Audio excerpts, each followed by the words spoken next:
What's up, everyone? So today I wanted to talk to you about what I call the double-edged sword in the overage business. What the heck is that and what does it mean? So I want to get into that and explain to you what that is and why it's so important. So I am a very firm believer that it's important to know the lead that you're going after, know the case, know the debt that was associated with the property beforehand or before the foreclosure sale. And so that takes research, right?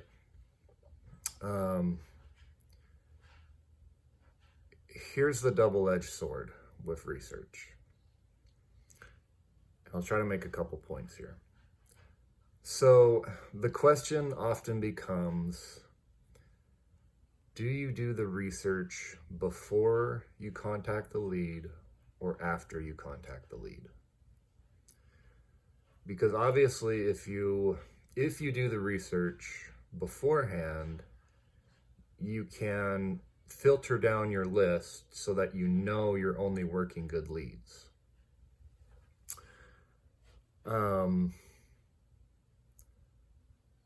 that's one side of the sword, right? Is you are doing the research up front so that you know that you're working good cases. That's one side of the sword. The other side of the sword is you contact the lead first, then do the research. Now, why would you do that? Why would you do it that way? Well, the hope is that you're not going to make any money until you have a signed agreement with someone, right? And so by then, calling people first, putting an agreement in place, and then, going and doing the research, at least then you may be able to beat out your competition because you are getting to the claimant faster. That's the other side of the sword. So this is the double-edged sword in overages. When do you do the research? Do you do the research before you contact the lead, or do you do the research after you contact the lead? I've done it both ways, so it's a judgment call. So how do you make that decision? Well, it's your business, you have to make the decision. There's pros and cons to each. Pros of doing research before contacting the lead. You are narrowing down your list and then know that you're only working good leads. Cons. While you're doing your research, you may lose out a customer to your competitors because they got to them faster. Okay, pros and cons for contacting the lead first, then doing the research. Pros. You get to the claimant faster. You get them signed up because you're shooting first, asking questions later, so to speak. Cons. You may waste time because you contact a claimant, then by doing the research, you find out there's nothing available. Okay? So those are the pros and cons. That is the double-edged sword in the overage business.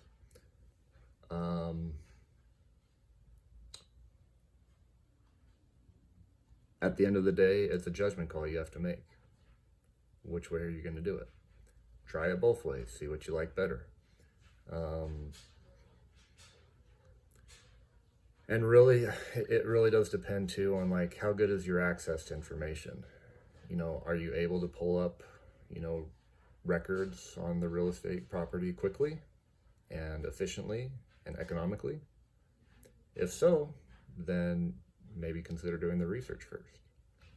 If you're in an area where it's very difficult to do the research for some reason, maybe the county records are not online, you have to go there in person, or maybe you have to spend money to, get the information you're looking for, consider doing it the other way.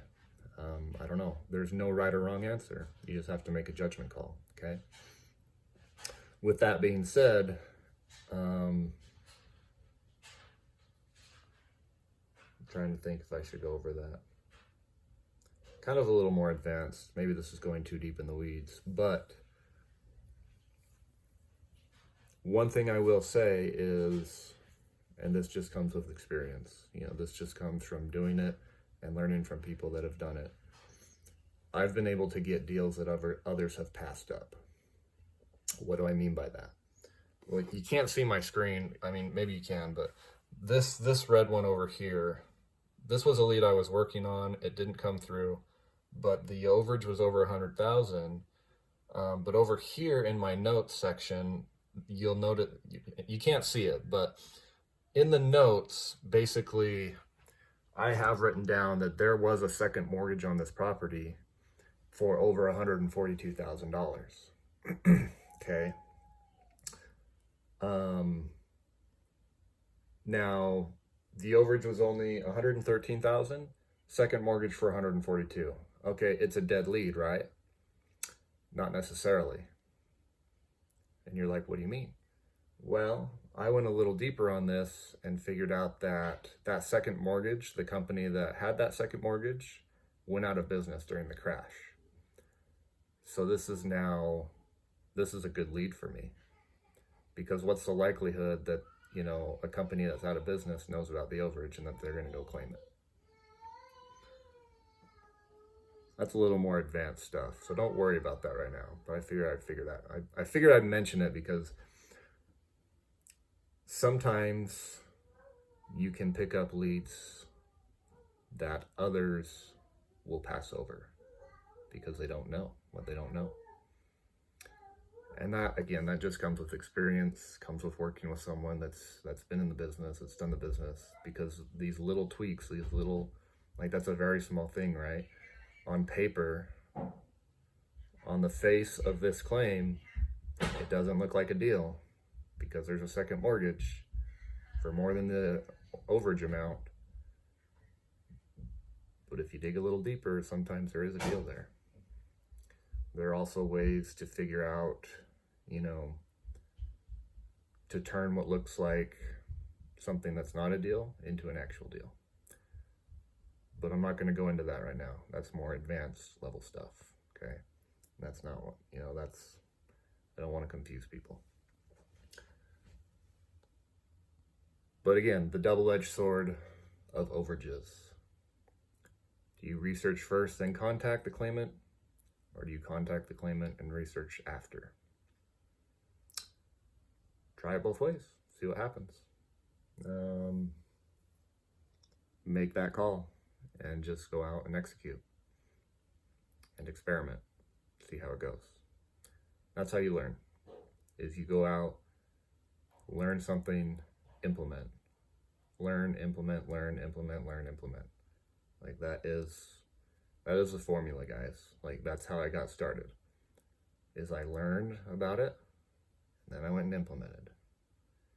And then when something didn't work, I was like, okay, why didn't that work? And then I went and implemented something new. So it's a learning curve, it's a learning process. There are resources available for you to cut that learning curve drastically. There are people, you can learn from people like myself. There are other people out there that have shared their knowledge. It just depends. Do you value your time or do you value money more? So use the resources available to you. There's free resources online, and there's also paid resources. And go out and execute. Execute, execute, execute, okay? So remember this, remember the double edge of overages, and let me know what you end up doing and what your experiences are. I'd love to hear about them. If you're wanting to learn more about me and how I do the business and more in depth, you can go to my website, overagesyndicate.com, and check out my course there. And then probably in 2020, I'll be doing some more personalized mentoring and coaching, hopefully. So we'll see. I'll keep you updated on that. And yeah, that's it, guys. Subscribe to the channel. If you saw my live yesterday, you'll see that there's some discount codes there that you can use for the course. So there's a couple still available. And then that's all I have. Oh, we have a Facebook group that's free too. You can join the Facebook group.